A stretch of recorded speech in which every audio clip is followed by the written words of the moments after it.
Doctor Naresh ಅವರೇ, ನಮಸ್ಕಾರ. ನಮಸ್ಕಾರ ಸರ್. ತಾವು ಇವತ್ತಿನ ದಿವಸ ಚಾಮರಾಜನಗರ ಜಿಲ್ಲೆಯ ಪ್ರಧಾನವಾದ ಬೆಳೆ ಅರಿಶಿಣ, ಇದರ ಉತ್ಪಾದನೆ ಹಾಗೂ ಉತ್ಪಾದಕತೆ ಹೆಚ್ಚಿಸುವಲ್ಲಿ ಕೃಷಿ ವಿಜ್ಞಾನ ಕೇಂದ್ರದ ಒಂದು ಕಾರ್ಯಚಟುವಟಿಕೆಗಳು ಹಾಗೆ ರೈತ ಉತ್ಪಾದಕ ಸಂಸ್ಥೆಗಳ ಮೂಲಕ ಅರಿಶಿಣ ಬೆಳೆಯ ಉತ್ಪಾದಕತೆಯನ್ನು ಹೇಗೆ ಹೆಚ್ಚಿಸ್ತಾ ಇದ್ದೀರಿ ಮತ್ತು ಮುಂದಿನ ಕಾರ್ಯತಂತ್ರ ಏನು ತಮ್ಮದು, ಹಾಗೆ ಚಾಮರಾಜನಗರ ಜಿಲ್ಲೆಯ ಹರದನಹಳ್ಳಿಯಲ್ಲಿರುವಂತಹ ಕೃಷಿ ವಿಜ್ಞಾನ ಕೇಂದ್ರದ ಕಾರ್ಯಚಟುವಟಿಕೆಗಳು, ಈ ಎಲ್ಲದರ ಬಗ್ಗೆ ತಾವು ವಿವರವಾಗಿ ಮಾಹಿತಿಯನ್ನು ನೀಡಬೇಕು. ಧನ್ಯವಾದಗಳು ಸರ್. ನಿಮಗೆಲ್ಲ ಗೊತ್ತಿರಬಹುದು, ಕೃಷಿ ವಿಜ್ಞಾನ ಕೇಂದ್ರ ಭಾರತಾದ್ಯಂತ ಪ್ರತಿಯೊಂದು ಜಿಲ್ಲೆಯಲ್ಲೂ ಸಹ ಕಾರ್ಯನಿರ್ವಹಿಸ್ತಾ ಇದೆ. ಇದು ತನ್ನದೇ ಆದ ಒಂದು ಮೂಲ ಉದ್ದೇಶಗಳು ಅಥವಾ ಧ್ಯೇಯೋದ್ದೇಶಗಳು ಮತ್ತು ಕಾರ್ಯಚಟುವಟಿಕೆಗಳನ್ನ ಹಮ್ಮಿಕೊಂಡು ಈ ಒಂದು ಕೃಷಿ ವಿಜ್ಞಾನ ಕೇಂದ್ರ ಆ ಜಿಲ್ಲೆಯ ಒಂದು ವ್ಯಾಪ್ತಿಗೆ ಬರುವಂತಹ ಬೆಳೆಗಳ ಬಗ್ಗೆ ರೈತರಿಗೆ ತಾಂತ್ರಿಕ ಮಾಹಿತಿಯನ್ನು ಕೊಡ್ತಾ ಇದೆ. ನಿಮಗೆಲ್ಲ ಗೊತ್ತಿರ್ಬೋದು ರೈತ ಬಾಂಧವರೇ, ಕೃಷಿ ವಿಜ್ಞಾನ ಕೇಂದ್ರವು ರೈತರಿಗೆ ತಂತ್ರಜ್ಞಾನ ಮರುಪರಿಶೀಲನೆ, ಪ್ರಾತ್ಯಕ್ಷಿಕೆ ಮತ್ತು ಸಾಮರ್ಥ್ಯ ಅಭಿವೃದ್ಧಿ, ಕೆಪಾಸಿಟಿ ಡೆವಲಪ್ಮೆಂಟ್ ಅಂತ ಕರಿತೀವಿ. ಅದು ರೈತರಿಗೆ, ರೈತ ಮಹಿಳೆಯರಿಗೆ ಮತ್ತು ಯುವಕರಿಗೆ ಮತ್ತು ನಂತರ ವಿಸ್ತರಣಾ ಕಾರ್ಯಕರ್ತರಿಗೆ ಸಾಮರ್ಥ್ಯ ಅಭಿವೃದ್ಧಿ ಕಾರ್ಯಕ್ರಮಗಳನ್ನ ಹಮ್ಮಿಕೊಳ್ತಾ ಇದೆ. ಈಗ ಒಂದು ತಂತ್ರಜ್ಞಾನ ಮರುಪರಿಶೀಲನೆ ಅಂತ ಹೇಳಿದೆ. ತಂತ್ರಜ್ಞಾನ ಮರುಪರಿಶೀಲನೆ ಅಂದರೆ ನಮ್ಮ ಚಾಮರಾಜನಗರ ಜಿಲ್ಲೆಗೆ ಬೇಕಾದಂಥ ಸಂಶೋಧನೆಗಳನ್ನ ಬೇರೆ ಬೇರೆ ಕೃಷಿ ವಿಶ್ವವಿದ್ಯಾಲಯಗಳ ತಗೊಂಡು ನಮ್ಮಲ್ಲಿ ಒಂದು ಸಂಶೋಧನೆ ಮಾಡಿ ಈ ಭಾಗದ ರೈತರಿಗೆ ಯಾವ ರೀತಿ ಬೇಕಾಗುತ್ತೋ ಆ ನಿಟ್ಟಿನಲ್ಲಿ ನಾವೊಂದು ತಂತ್ರಜ್ಞಾನ ಮರುಪರಿಶೀಲನೆ ಮಾಡ್ತಾಯಿದ್ದೀವಿ. ಉದಾಹರಣೆಗೆ ಒಂದು ಟೊಮೊಟೊ ತಳಿ ಇರ್ಬೋದು, ಭಾರತೀಯ ತೋಟಗಾರಿಕಾ ಸಂಶೋಧನಾ ಸಂಸ್ಥೆಯಿಂದಲೂ ತಳಿಗೆ ಬರ್ತದೆ, ಕೃಷಿ ವಿಶ್ವವಿದ್ಯಾನಿಲಯದಿಂದಲೂ ಸಹ ಬರ್ತದೆ, ಬಾಗಲಕೋಟೆಯಿಂದಲೂ ಬರುತ್ತೆ. ಬಟ್ ನಮ್ಮ ಚಾಮರಾಜನಗರಕ್ಕೆ ಸೂಕ್ತವಾದಂಥ ತಳಿಗಳನ್ನ ನಾವು ನಮ್ಮ ಒಂದು ಸಂಶೋಧನೆ ಮಾಡಿ ಈ ಭಾಗಕ್ಕೆ ಯಾವ ತಳಿ ಸೂಕ್ತ ಅಂತ ನಾವು ತಂತ್ರಜ್ಞಾನ ಮರುಪರಿಶೀಲನೆ ಮಾಡ್ತೀವಿ. ಅದೇ ರೀತಿಯಾಗಿ ಪ್ರಾತ್ಯಕ್ಷಿಕೆಗಳು, ಈಗ ಬಿಡುಗಡೆ ಕೃಷಿ ವಿಶ್ವವಿದ್ಯಾಲಯದಿಂದ ಮತ್ತು ಸಂಶೋಧನಾ ಸಂಸ್ಥೆಗಳಿಂದ ಬಿಡುಗಡೆಗೊಂಡಿರತಕ್ಕಂಥ ತಳಿಗಳು, ತಂತ್ರಜ್ಞಾನಗಳನ್ನ ರೈತರಿಗೆ ಪರಿಚಯಿಸುವ ನಿಟ್ಟಿನಲ್ಲಿ ನಾವು ಮುಂಚೂಣಿ ಪ್ರಾತ್ಯಕ್ಷಿಕೆಯನ್ನು ಕೈಗೊಳ್ತೀವಿ. ಅದು ರೈತರ ಜಮೀನಿನಲ್ಲಿ ನಾವು ತೆಗೆದುಕೊಳ್ತೇವೆ. ನಂತರ ಒಂದು ಬೆಳೆ ಕಟಾವು ಹಂತಕ್ಕೆ ಬಂದಾಗ ಆ ಒಂದು ತಂತ್ರಜ್ಞಾನ ಇಡೀ ಜಿಲ್ಲೆಗೆ ಮತ್ತು ಅಕ್ಕಪಕ್ಕದ ರೈತರುಗಳಿಗೆ ತಿಳಿಸ್ಲಿಕ್ಕೋಸ್ಕರ ನಾವು ಒಂದು ಕ್ಷೇತ್ರೋತ್ಸವ ಮುಖಾಂತರ ಆ ತಂತ್ರಜ್ಞಾನವನ್ನು ಹೆಚ್ಚಿನ ಪ್ರಮಾಣದಲ್ಲಿ ರೈತರಿಗೆ ಅನುಕೂಲ ಆಗೋ ನಿಟ್ಟಿನಲ್ಲಿ ನಾವು ಪ್ರಯತ್ನವನ್ನು ಮಾಡ್ತಾಯಿದ್ವಿ. ನಂತರ ಅದನ್ನು ಇಲಾಖೆಗಳಿಗೆ ನಾವು ಅದನ್ನು ಮಾಹಿತಿನ ಕೊಟ್ಟು ಅವರೂ ಸಹ ಇದರಲ್ಲಿ ಭಾಗವಹಿಸಿಕೊಂಡು ನಂತರದ ದಿನಗಳಲ್ಲಿ ಆ ತಳಿ ನಮ್ಮ ಗ್ರಾಮೀಣ ಮಟ್ಟದಲ್ಲಿ ಅಥವಾ ಬ್ಲಾಕ್ ಮಟ್ಟದಲ್ಲಿ ಒಂದು ರೈತ ಸಂಪರ್ಕ ಕೇಂದ್ರ ಇದೆ, ಅಲ್ಲಿಂದ ಒಂದು ತಳಿಗಳನ್ನ ಸಿಗಲಿಕ್ಕೆ ಒಂದು ವ್ಯವಸ್ಥೆನ ಮಾಡ್ತಾಯಿದ್ವಿ. ಮತ್ತು ಸಾಮರ್ಥ್ಯ ಅಭಿವೃದ್ಧಿ ಅಂತ ಹೇಳಿದೆ, ಇದು ಯುವಕರಿಗೆ, ರೈತ ಮತ್ತು ರೈತ ಮಹಿಳೆಯರಿಗೆ ಮತ್ತು ವಿಸ್ತರಣಾ ಕಾರ್ಯಕರ್ತರಿಗೆ ನಾವು ತರಬೇತಿ ಕಾರ್ಯಕ್ರಮಗಳನ್ನು ಆಯಾ ಕಾಲದಲ್ಲಿ ಸೂಕ್ತವಾದ ಬೆಳೆಗಳನ್ನ ತೆಗೆದುಕೊಂಡು ಅವರಿಗೆ ಅರಿವು ಮೂಡಿಸುವಂಥ ಕಾರ್ಯಕ್ರಮಗಳು, ಪ್ರಾತ್ಯಕ್ಷಿಕೆಗಳ ಮುಖಾಂತರ ಸಹ ಅವರಿಗೆ ನಾವು ತರಬೇತಿ ಕಾರ್ಯಕ್ರಮಗಳನ್ನ ಕೊಡ್ತಾಯಿದ್ದೀವಿ. ಇದು ನಮ್ಮ ಮೂಲ ಧ್ಯೇಯೋದ್ದೇಶಗಳು. ಅದೇ ರೀತಿ ಕಾರ್ಯಚಟುವಟಿಕೆಗೆ ಬಂದರೆ ನಾವು ಇಲ್ಲಿ ರೈತರಿಗೆ ಬೇಕಾದಂತಹ ಗುಣಮಟ್ಟದ ಬಿತ್ತನೆ ಬೀಜ, ಸಸಿಗಳಾಗಿರ್ಬೋದು, ನಂತರ ತಂತ್ರಜ್ಞಾನಗಳು, ಉದಾಹರಣೆಗೆ ಟ್ರೈಕೋಡರ್ಮಾ, ಸೂಡೋಮೋನಾಸ್, ಪೆಸಿಲಿಯಮೈಸಸ್ ಏನೋ ಒಂದು ರೋಗಗಳಿಗೆ ನಿರ್ವಹಣೆಗೆ ಬೇಕಾದಂಥ ಕೆಲವು ಜೈವಿಕ ಗೊಬ್ಬರಗಳನ್ನು ಸಹ ನಮ್ಮ ಕೇಂದ್ರದಿಂದ ಕೊಡ್ತಾಯಿದ್ವಿ. ಮುಖ್ಯವಾಗಿ ಇನ್ನೊಂದು ಏನು ಹೇಳಬೇಕು ಅಂದರೆ ಮಣ್ಣು ಪರೀಕ್ಷೆ. ಇವತ್ತು ರೈತರು ಯಾವಾಗಲೂ ಸಹ ಮಣ್ಣು ಪರೀಕ್ಷೆ ಮಾಡಿಸಿ ನಂತರ ಅವರ ಬೆಳೆಗಳಿಗೆ ರಾಸಾಯನಿಕ ಗೊಬ್ಬರಗಳನ್ನ ಬಳಸಬೇಕಾಗತ್ತೆ. ಈಗ ರೈತರು ಏನು ಮಾಡ್ತಾ ಇದ್ದಾರೆ, ಒಬ್ಬ ರೈತ ಒಂದು 2 ಮೂಟೆ ಗೊಬ್ಬರ ತಂದು ಹಾಕ್ತಾ ಇದ್ದರೆ ಅವ್ರೇನು ಮಾಡ್ತಾರೆ ನೋಡಿಬಿಟ್ಟು ಪಕ್ಕದ ಜಮೀನವರು 3 ಮೂಟೆ ತಂದು ಹಾಕೋದು, ಈ ಥರ ಒಂದು ಕಾಂಪಿಟೇಷನ್ ಅಂದ್ರ ಮೇಲೆ ಗೊಬ್ಬರ ಹಾಕ್ತಾರೆ. ಇದು ತಪ್ಪು. ರೈತರು ಆದಷ್ಟು ತಮ್ಮ ಮಣ್ಣನ್ನು ಪರೀಕ್ಷೆ ಮಾಡಿಸಿ ಮಣ್ಣಿನ ಪರೀಕ್ಷೆ ಆಧಾರದ ಮೇಲೆ ರಸಗೊಬ್ಬರಗಳನ್ನ ಕೊಡಬೇಕಾಗತ್ತೆ. ಕಾಂಪೋಸ್ಟ್ ಗೊಬ್ಬರ ಅಥವಾ ತಿಪ್ಪೆ ಗೊಬ್ಬರನ ಎಷ್ಟು ಬೇಕಾದ್ರೂ ಕೊಡ್ಬೋದು, ಬಟ್ ರಾಸಾಯನಿಕ ಗೊಬ್ಬರಗಳನ್ನ ಶಿಫಾರಸು ಮಾಡಿರೋದು ಮತ್ತು ಮಣ್ಣಿನ ಒಂದು ಪರೀಕ್ಷೆ ಆಧಾರದ ಮೇಲೆ ಕೊಡಬೇಕಾಗತ್ತೆ. ಇದು ಸಹ ಕೃಷಿ ವಿಜ್ಞಾನ ಕೇಂದ್ರದಲ್ಲಿ ಒಂದು ಅವಕಾಶ ಇದೆ. ರೈತರು ತಮ್ಮ ಜಮೀನಿನ ಮಣ್ಣು ಪರೀಕ್ಷೆಯನ್ನು ಮಾಡಿಸಿ ನಂತರ ರಸಗೊಬ್ಬರನ ಬಳಸಬೇಕು ಅಂತ ನಾನು ಕೇಳ್ಕೊತೀನಿ. ಅದೇ ರೀತಿಯಾಗಿ ನಮ್ಮಲ್ಲಿ ಪ್ಲ್ಯಾಂಟ್ ಹೆಲ್ತ್ ಕ್ಲಿನಿಕ್ ಅಂತ ಇದೆ, ಅಂದರೆ ಸಸ್ಯ ರೋಗ ಪರೀಕ್ಷೆ ಮಾಡಿ ಅದ್ರ ಮೇಲೆ ನಾವು ರೈತರಿಗೆ ಒಂದು ಮಾಹಿತಿನ ಕೊಡೋವಂಥದ್ದು. ಉದಾಹರಣೆಗೆ ರೈತರ ಬೆಳೆಗಳಿಗೆ ಯಾವುದೇ ಕೀಟಬಾಧೆ ಇರ್ಬೋದು, ರೋಗ ಬಾಧೆ ಇರ್ಬೋದು, ಅದು ಬಂದಿದ್ದರೆ ರೈತರ ಆ ಒಂದು ಸ್ಪೆಸಿಮನ್ ಅಂತ ಏನು ಹೇಳ್ತೀವೋ ಅದು ತಂದು ನಮ್ಮ ಒಂದು ಲ್ಯಾಬ್ನಲ್ಲಿ ಪರೀಕ್ಷೆ ಮಾಡಿ ಅದರ ಆಧಾರದ ಮೇಲೆ ನಾವು ಕೀಟನಾಶಕಗಳನ್ನ ಬಳಸಲಿಕ್ಕೆ ನಾವು ರೈತರಿಗೆ ಮಾಹಿತಿನ ಕೊಡ್ತಾಯಿದ್ದೀವಿ. ರೈತರು ಏನು ಮಾಡ್ತಾರೆ, ಅವರು ಏನೋ ಒಂದು ಊರಿಂದ ಬಂದ ತಕ್ಷಣ ಡೈರೆಕ್ಟಾಗಿ ಗೊಬ್ಬರದ ಅಂಗಡಿಗಳಿಗೆ ಹೋಗಿ ಅವರು ಔಷಧಿಗಳನ್ನ ತಗೋತಾ ಇದ್ದಾರೆ. ಇದು ರೈತರು ಆದಷ್ಟು ಇದನ್ನು ಅವರು ಅದರ ಬಗ್ಗೆ ತಿಳುವಳಿಕೆ ಪಡೆದು ನಂತರ ಯಾವ ಗೊಬ್ಬರ ಅಥವಾ ಯಾವ ಒಂದು ಕೀಟನಾಶಕ ಆಗಿರ್ಬೋದು, ರೋಗನಾಶಕಗಳಾಗಿರ್ಬೋದು, ಅದನ್ನು ಯಾವ ಪ್ರಮಾಣದಲ್ಲಿ ಬಳಸಬೇಕು ಅನ್ನೋದು ಭಾರಿ ತಿಳ್ಕೊಬೇಕಾಗತ್ತೆ. ಉದಾಹರಣೆಗೆ ನಮಗೇನೋ ಒಂದು ಕಾಯಿಲೆ ಬಂದಾಗ ನಾವು ಒಂದು ಮಾತ್ರ ಬೆಳಿಗ್ಗೆ, ಮಧ್ಯಾಹ್ನ, ರಾತ್ರಿ ಈ ಥರ ತಗೋತೀವಿ. ಅದೇ ರೀತಿಯಾಗಿ ರೈತರು ಸಹ ಒಂದು ಶಿಫಾರಸು ಮಾಡಿದ ಪ್ರಮಾಣಿತ ಒಂದು ರೆಕಮೆಂಡೇಶನ್ ಅಂತ ಕೊಡ್ತೀವಿ. ಉದಾಹರಣೆಗೆ 2 ml per ಲೀಟರ್, 2 ಮಿಲಿ ಪ್ರತಿ ಲೀಟ್ರಿಗೆ. ಅದನ್ನು ನಾವು ಅರ್ಥ ಮಾಡಿಕೊಂಡು ನಾವು ಬಳಸಿದ್ರೆ ನಮಗೆ ರೈತರಿಗೆ ಖರ್ಚು ಕಡಿಮೆ ಆಗುತ್ತೆ. ಅದರಿಂದ ಆದಷ್ಟು ರೈತರು ಕೃಷಿ ವಿಜ್ಞಾನ ಕೇಂದ್ರ ಇರ್ಬೋದು, ಇಲಾಖೆ ಅಥವಾ ಅಭಿವೃದ್ಧಿ ಇಲಾಖೆಗಳಿಗೆ ಭೇಟಿ ನೀಡಿ ತಮ್ಮ ಬೆಳೆಗಳಿಗೆ ಬಾಧಿಸಿರುವ ಕೀಟ ಮತ್ತು ರೋಗ ಬಾಧೆ ಇರ್ಬೋದು, ಪೋಷಕಾಂಶಗಳ ಲಭ್ಯತೆಯನ್ನು ಆದಷ್ಟು ಅಲ್ಲಿ ಹೋಗಿ ತಜ್ಞರನ್ನ ಭೇಟಿ ಮಾಡಿ ಬಳಸಿದರೆ ಕೃಷಿನಲ್ಲಿ ಖರ್ಚು ಕಡಿಮೆ ಆಗುತ್ತೆ, ನಂತರ ಲಾಭ ಹೆಚ್ಚಾಗುತ್ತೆ. ಬಟ್ ಇವಾಗ ಹೇಳ್ತಾ ಇದ್ದಾರೆ ರೈತರುಗಳು ಅಂದರೆ ಕೃಷಿನಲ್ಲಿ ಲಾಭ ಇಲ್ಲ ಅಂತ ಹೇಳ್ತಾರೆ. ಲಾಭ ಮಾಡ್ತಿರ್ತಕ್ಕಂಥ ರೈತರುಗಳು ಸುಮಾರು ಉದಾಹರಣೆಗಳಿದ್ದಾವೆ. ಆದಷ್ಟು ನಾವು ₹1 ಖರ್ಚು ಮಾಡಬೇಕಾದ್ರೆ ಅದರಿಂದ ₹2 ಲಾಭ ಬರೋ ನಿಟ್ಟಿನಲ್ಲಿ ನಾವು ಯೋಚನೆ ಮಾಡಿದ್ರೆ ತುಂಬ ಅನುಕೂಲ ಆಗುತ್ತೆ. ಆವಾಗ ನಾವು ಲಾಭವನ್ನು ಪಡೀಲಿಕ್ಕೆ ಆಗುತ್ತದೆ. ಅದೇ ರೀತಿಯಾಗಿ ನಮ್ಮ ಚಾಮರಾಜನಗರ ಜಿಲ್ಲೆಯಲ್ಲಿ ಆ ಒಂದು ಅರಿಶಿಣದ ಬಗ್ಗೆ ಹೆಚ್ಚಿನ ಸಂಶೋಧನೆ ನಡೆದು ಈಗ ಸುಮಾರು ತಳಿಗಳನ್ನ ನಮ್ಮ ಕೇಂದ್ರದ ವತಿಯಿಂದ ರೈತರಿಗೆ ಪರಿಚಯ ಮಾಡಲಾಗಿದೆ. ಉದಾಹರಣೆಗೆ ಅಲೆಪ್ಪಿ ಸುಪ್ರೀಂ, IASR ಪ್ರತಿಭಾ, ಪ್ರಭಾ ಈ ರೀತಿಯಾಗಿ ರೈತರಿಗೆ ಪರಿಚಯ ಮಾಡಿಸಲಾಗಿದೆ. ಮೊದಲಿಗೆ ರೈತರು ತಮ್ಮ ಅರಿಶಿಣ ಬೆಳೆಗಳನ್ನು ತಮಗೆ ಗೊತ್ತಿಲ್ಲದೆ ತಳಿಗಳನ್ನ ಬೆಳೀತಾ ಇದ್ರು. ಈಗ ನಮ್ಮ ಕೃಷಿ ವಿಜ್ಞಾನ ಕೇಂದ್ರದ ವತಿಯಿಂದ ಮುಂಚೂಣಿ ಪ್ರಾತ್ಯಕ್ಷಿಕೆ, ತಂತ್ರಜ್ಞಾನ ಮರುಪರಿಶೀಲನೆ, ತರಬೇತಿ ಕಾರ್ಯಕ್ರಮಗಳ ಮುಖಾಂತರ ರೈತರಿಗೆ ತಳಿಗಳನ್ನು ಪರಿಚಯ ಮಾಡಲಾಗಿದೆ. ಈಗ ರೈತರು ಸಹ ಈ ತಳಿಗಳನ್ನ ಬೆಳೆದು ಹೆಚ್ಚಿನ ಲಾಭವನ್ನು ಪಡಿತಾ ಇದ್ದಾರೆ. ಅದೇ ರೀತಿಯಾಗಿ ಅವರಿಗೆ ಬೆಳೆದಂಥ ಬೆಳೆಗೆ ಒಳ್ಳೆ ಮಾರ್ಕೆಟು ಸಹ ಸಿಗ್ತಾ ಇದೆ.